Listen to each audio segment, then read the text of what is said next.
नमस्कार. आज आपण वल्ल्या पावट्याची लपथपीत अशी डब्यासाठी भाजी कशी बनवायची ही रेसिपी बघतोय. त्यासाठी इथे मी पावट्याच्या बिया घेतलेल्या आहे. ओला पावटा आहे. हळद आणि थोडंसं मीठ घालून आपल्याला अगदी मऊसूत शिजवून घ्यायचं आहे. नंतर बारीक कांदा चिरून घेतलेला आहे, 2 टोमॅटो, थोडेसे आमसूलचे तुकडे मी इथे घेतलेले, कोथिंबीर आणि कढीपत्ता आपल्याला इथे आवर्जून लागणार आहे.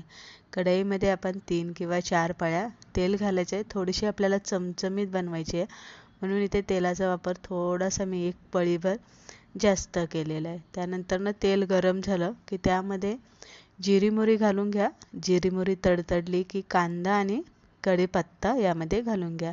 आता इथे कांदा तुम्हाला जितका बारीक चिरता येईल तेवढा तुम्ही इथे बारीक चिरला तरी चालेल. कांदा आपल्याला हलकासा लालसर होईपर्यंत चांगला परतून घ्यायचा आहे.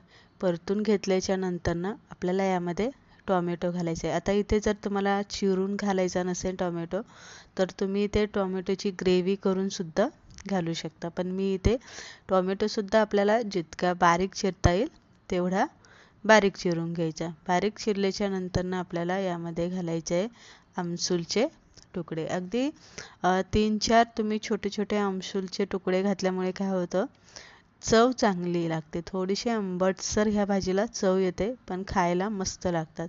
मीठ घालून घ्यायचं आहे आणि टोमॅटो आपल्याला चांगला परतून घ्यायचा आहे. नंतर यामध्ये मसाले घालून घ्यायचे. मसाले हे बेसिक मसाले घातलेले, आपण जे नेहमीच्या भाजीला घालतो तेच मसाले आपल्याला यामध्ये घालून घ्यायचे. लाल तिखट घातलेले आहे, हळद हिंग घातलेला आहे, गरम मसाला, खडे मसाला आणि कांदा लसूण मसाला, एवढेच मसाले आपल्याला भाजी किती तिखट पाहिजे त्या अंदाजानुसार आपल्याला यामध्ये घालून घ्यायचं. आणि अगदी थोडासा 1 चमचाभर आपल्याला यामध्ये टोमॅटो कचप घालून घ्यायचं. त्यामुळे काय होतं, भाजीला छान अशी ग्रेव्ही तयार होते आणि व्यवस्थित पावट्याला सुद्धा मसाला चिटकून राहतो.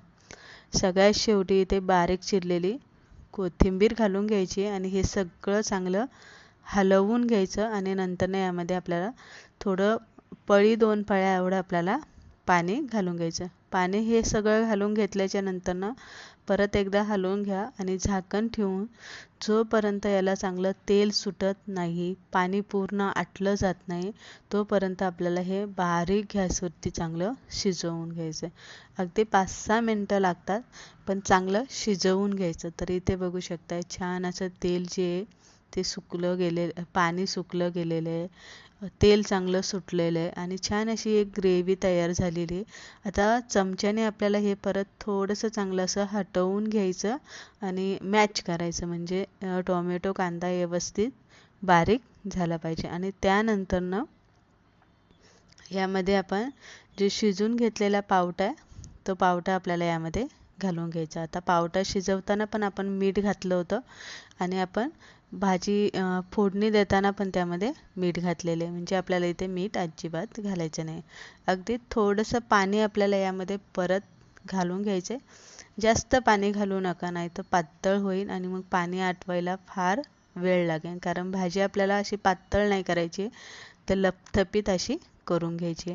पाणी घातलं की आपल्याला हलवून घेऊन झाकण ठेवायचं आणि लपथपीत होईपर्यंत आपल्याला इथे शिजवून घ्यायचं. तर इथे तुम्ही बघू शकता छान वास सुटलेला आहे, तेल मस्त भाजीला सुटलेलं आहे, कलर छान आलेला आहे आणि छान अशी लपथपीत झालेली आहे. जास्त ओली करू नका आणि जास्त सुकी करू नका, कारण पावटा हा उग्र असतो आणि एकदा गार झाला का मग ती भाजी खूप कोरडी होत असते. तर अशा वेळेस पावट्याच्या किंवा कडधान्यांच्या जर भाज्या असेल तर त्या थोड्याशा अशा ओलसर ठेवायच्या, म्हणजे गार झाल्या तरी त्या जास्त कोरड्या अजिबात होत नाही. तर अशा पद्धतीने आपण छान वल्ल्या पावट्याची चमचमीत अशी डब्यासाठी म्हणा, दुपारच्या जेवणासाठी म्हणा, किंवा घरी कोणी पाहुणे आले असाल तर मग ताटामध्ये एखादी सुकी भाजी वाढण्यासाठी जर बनवायची असेल, पावटा घरात असेल तर या पद्धतीने तुम्ही झटपट भाजी बनवू शकता. भाजी आवडली असेल लाईक करा, शेअर करा. तुम्ही नवीन असाल तर सबस्क्राईब करा आणि कशी झाली ते कमेंट करून नक्की सांगा.